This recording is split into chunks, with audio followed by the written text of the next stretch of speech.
It's the Real Estate Podcast, brought to you by ANZ Home Loans for financial well-beings. And welcome back to another episode of the Real Estate Breakfast. You know what we talk about because you're pretty interested in real estate, and we do it 7 days a week, of course, as heard on iHeartRadio, Spotify, Apple Podcasts and Amazon.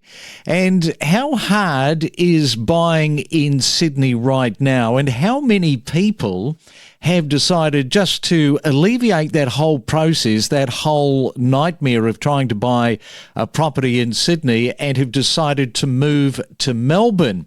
Well, just ask Emma and Shamir, who Domain ran a story on last week.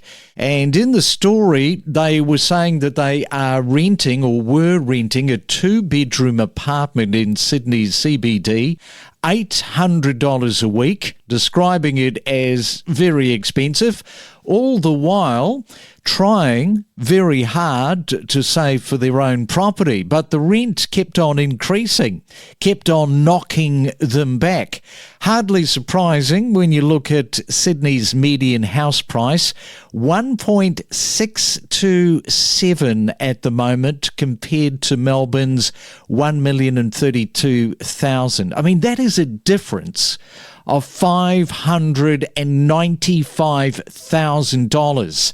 Now, the couple managed to find a 4-bedroom house in Manor Lakes in Melbourne. Around $700,000 they spent, meeting their needs with a backyard and a double garage.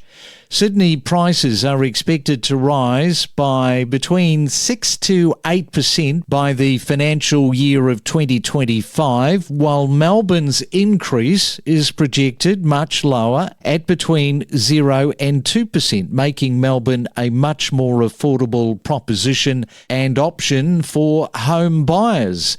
So right now, off the back of that, let's go to Reece Beckley from Barry Plant in Werribee in Melbourne to discuss all of this.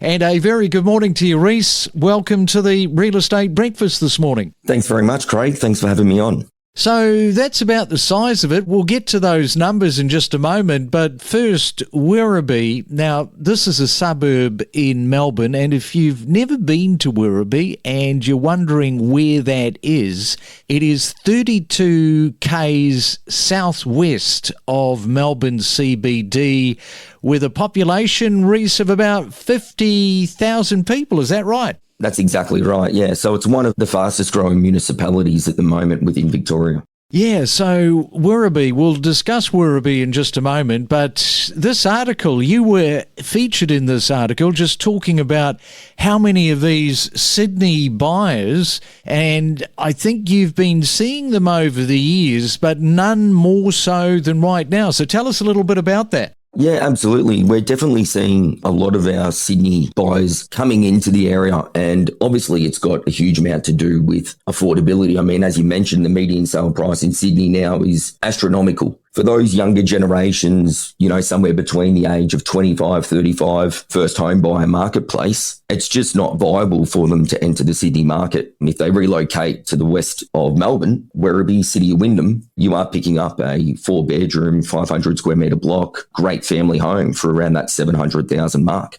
And so we've seen a flourish, especially in recent times with interest rates, of our Sydney investors, also Sydney buyers coming into the area. Yeah, I mean, it's just a no-brainer, isn't it? And I think what people are surprised with, by the sound of it, when they do come from Sydney, is just the amount of property that they are getting, with the ability to spend more, but they are sort of settling, many of them, in that $700,000 to $800,000 mark. Is that a fair comment? Absolutely. And I think our Sydney buyers also come with a little bit more gusto when it comes to competitive bidding and also negotiation, because as much as our Melbourne buyers may not want to pay the extra, the Sydney people see it as fantastic value when they compare to back home. We're really closing those deals in spades with the Sydney people coming across to Melbourne to relocate. I guess that you're seeing it from the locals on the ground, because the locals probably don't have as much enthusiasm and gas in the tank as much as the Sydney ones, just coming back to that point where they see the value and they're probably quite aggressive and they knock out a lot of these local buyers as a result. That's exactly right. You know, we're finding that dealing with the Sydney buyers, the negotiation process is a lot better because they are seeing the value. You know, where you compare with your Melbourne buyers, they're getting knocked out by these Sydney investors. Again, when they compare back home, it's just fantastic value. I mean, we're 35 minutes out of the city, 35 minutes down to Geelong and the Surf Coast, and you're buying a 4-bedroom family home for a median sale price of $700.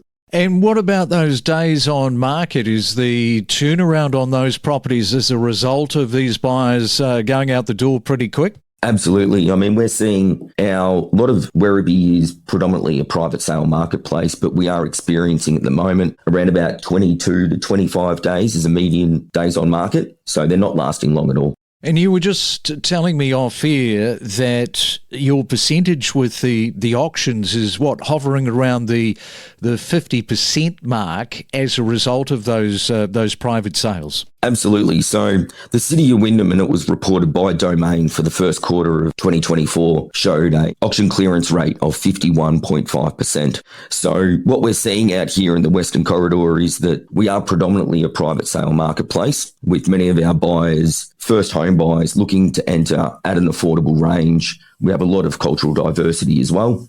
And those buyers are very comfortable with the private sale setting, adding subject to finance. But we are still seeing a huge amount of competition and some fantastic results. All right, so we are talking to Reece there in Werribee, where it sounds pretty good. We'll come back and we'll talk more about Werribee, more about property after this. Every week we present so much real estate. Know your property with us on the Real Estate Podcast. Well, yesterday we were talking about these capsule pods that are available for rent in Sydney for $300 per week, and asked you whether or not you would consider living permanently in one of these pods and pay $300 a week. Got an email from Ivan in Parramatta there in Sydney, who said that he's just rented out a room for $325 within a brand new 4-bedroom house, and said that he worried about what living in a pod would do to somebody's mental health, which is a great point, Ivan. And he also said that sometimes we can get a little bit crazy with neighbours over the fence making a noise. How insane, Ivan said, would you get with somebody in the next capsule making a noise? So his main takeaway is find a normal space and protect your health at all costs.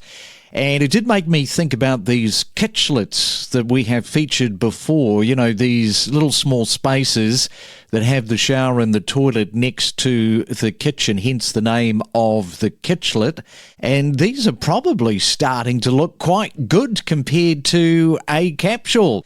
And just a reminder, if you would like to email through like Ivan, anything that's on your mind, you can do that. myrealestatepodcast@gmail.com. We'd love to hear from you. From first-time home buyers to seasoned investors to breaking property news. Discover the stories behind the real estate. We are talking to Reece Beckley from Barry Plant in Werribee there in Melbourne. Seems like a lot of Sydney buyers have decided to quit the market.